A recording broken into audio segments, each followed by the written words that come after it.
3 September 2023 Dhaka elevated expressway চালু হওয়ার দিন।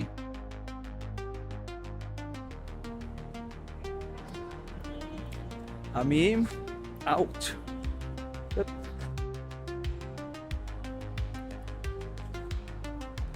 আজকে সকাল 6টা থেকে এই এক্সপ্রেস এলিভেটেড ওয়ে দিয়ে গাড়ি চলাচল শুরু হয়েছে, তো আমি সেটা পরিদর্শন করতে আসছি, কিন্তু গাড়ি দেখতে পাচ্ছি না। এটা হচ্ছে মহাখালীতে নেমে যাওয়ার র্যাম্প।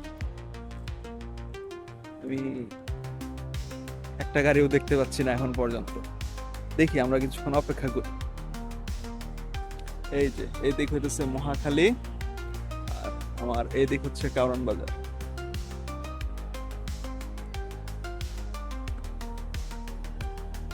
দেখি।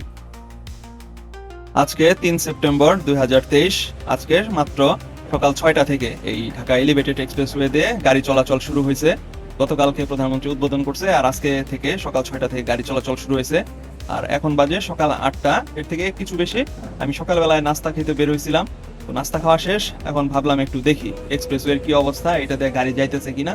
এই জন্য এটা চেক করার জন্য এই নিচ দিয়ে হাঁটতেছি, যেহেতু এটা আমার একদম বাসার কাছেই। এই এক্সপ্রেসওয়ে বানানোটা একদম আমরা সেই শুরু থেকে দেখছি, 2017 থেকে, যখন আমাদের এলাকার রেল লাইনের দুই পাশের বিল্ডিং ভাঙা হলো, দেয়াল ভাঙা হলো, গাছ টাছ সব কাটা হলো, পুরো মরুভূমি বানায় ফেলা হলো।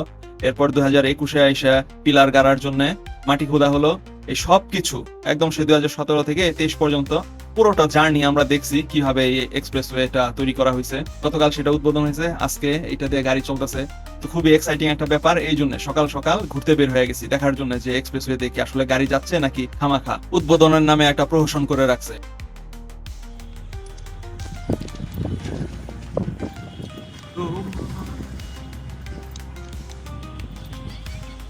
রেল লাইনের ওই বস্তিতে জন্মেছিল একটি ছেলে, মা তার কাঁদে, ছেলেটি মরে গেছে।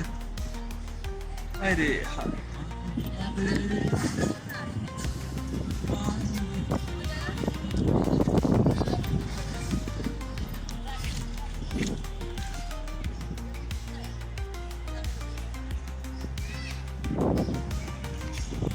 কয় সেকেন্ড হলো?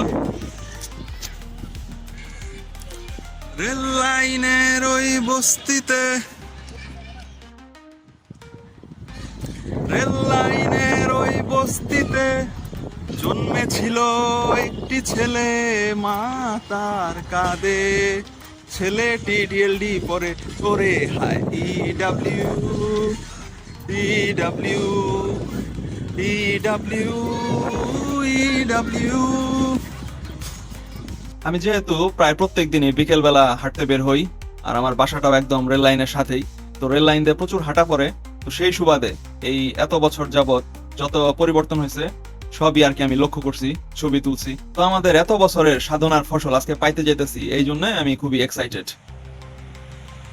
এখন যে ভিডিও ফুটেজটা দেখতেছেন, এটা এখন থেকে ঠিক 2 বছর আগে, মানে 2022-এর সেপ্টেম্বর মাসের ফুটেজ। আমি হাঁটতে বের হয়েছিলাম এই সন্ধ্যাবেলাতে, হাঁটতে হাঁটতে আমি বিজয় সরণি তেজগাঁও ফ্লাইওভারের উপর দিয়ে হাঁটতেছি, যেহেতু এটার সাথে 2টা র্যাম্প যুক্ত হয়েছে, এটার উপর দিয়েও এক্সপ্রেসওয়েটা গেছে।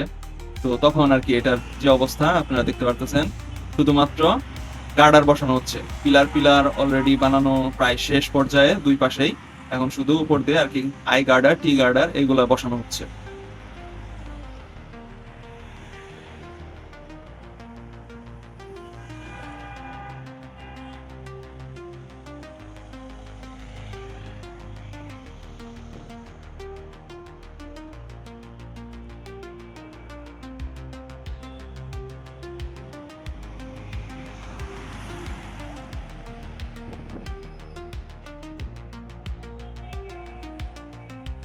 তো আজকে আবার মানে 3 সেপ্টেম্বর 2023, আজকে একটা বিশেষ কাজে আমি যাচ্ছি বনানীতে। যে কাজে অ্যাকচুয়ালি গেছিলাম সেই কাজটা ফুলফিল হয় নাই, তো এই জন্য অন্য কাজ করছি। বনানী মার্কেটে গেছিলাম, কয়েকটা জামা কাপড় খুব পছন্দ হয়ে গেল, তো ওইগুলা কিনে নিয়ে আসছি। তো ফেরত আসার সময় আবার সেই একই রাস্তা দিয়ে, সেই এক্সপ্রেসওয়ের নিচ দিয়েই ফেরত আসতেছি। মনে হলো যে সকালে মাত্র 4-5 ঘন্টা আগেই এখান দিয়ে হেঁটে গেলাম, আবার এখান দিয়ে এখন হেঁটে আসতেছি।